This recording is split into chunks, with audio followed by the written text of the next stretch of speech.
Welcome back to Brailes Channel. Nagbabalik po tayong muli para sa panibagong payout schedule as of this date October 18.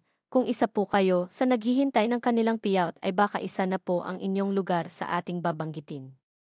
But before po tayo mag-start sa ating topic, kung bago ka pa lang sa aking channel, please do kindly subscribe, like, and share na din Brailes sa ating Channel. mga kaibigan, kaanak o Subscribe, kapwa natin Brailes pensioner, Channel. at please share na din po sa Subscribe, ating mga social Brailes media Channel. accounts para mas marami Subscribe, pa po ang Brailes makaalam Channel. ng magandang balita na ito. With Subscribe, no further ado, Brailes let's Channel. begin na po sa ating topic. Subscribe, Brailes Just Channel. in.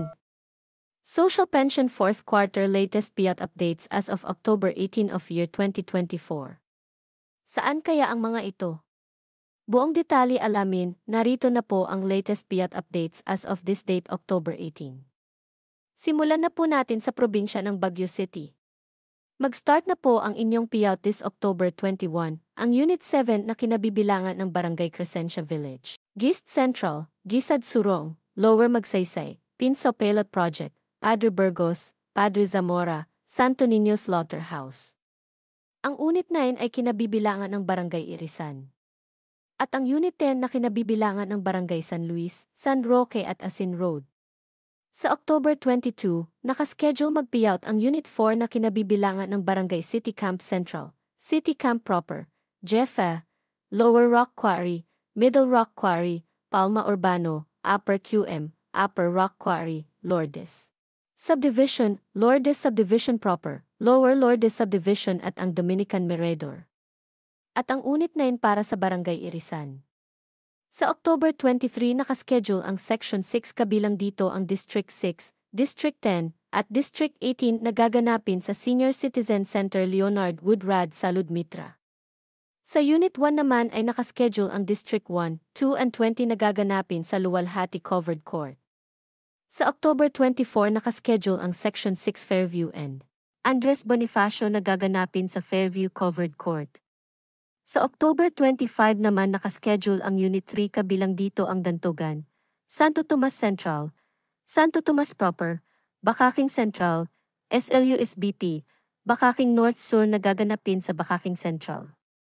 Kasama rin mag-payout ang Unit 5, kabilang dito ang District 8 Piñet and D-Zone, Camdas, Happy Homes, Old Lokban at Quirino Hill.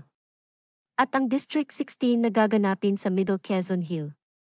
At sa October 28, nakaschedule ang lahat ng unpaid sa mga nabanggit ng lugar na gaganapin sa Salud Mitra Senior Citizen Center.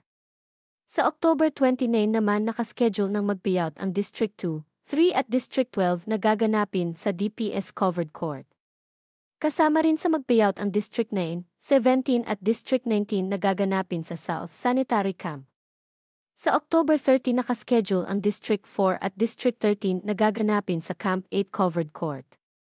At sa panghuli October 31 nakaschedule na ang lahat ng unpaid beneficiaries na gaganapin sa Senior Citizen Center. Ang sumunod naman na schedule ay sa probinsya ng Raha, Buayan, Bangsamoro Autonomous Region in Muslim Mindanao or BARM. Nag-start na ang kanilang payout last October 17 at October 18, kabilang dito ang Barangay Tabungaw, Sampao at Mileb. At sa panghuli ang Barangay Zapakan na wala pa ring definite schedule. Ang sumunod na schedule ay sa probinsya ng Barangay Dacudaw, Davao City. Nakaschedule na ang inyong payout this October 22 na gaganapin sa inyong Barangay Gymnasium na mag-start ng 8:30 ng umaga. At ang panghuli na naglabas ng schedule ay sa probinsya ng Barangay Silangan, San Mateo, Rizal. Gaganapin na ang inyong payout this October 22 sa AFP Covered Court na mag-start ng 1 to 3 ng hapon. That's it. Sa ngayon ay ito pa lamang ang mga naglabas ng kanilang payout schedule as of this date. Manatili po kayong nakatutok sa aking channel para sa mga latest payout updates at iba pang impormasyon na para po sa inyo. Marami pong salamat and God bless everyone.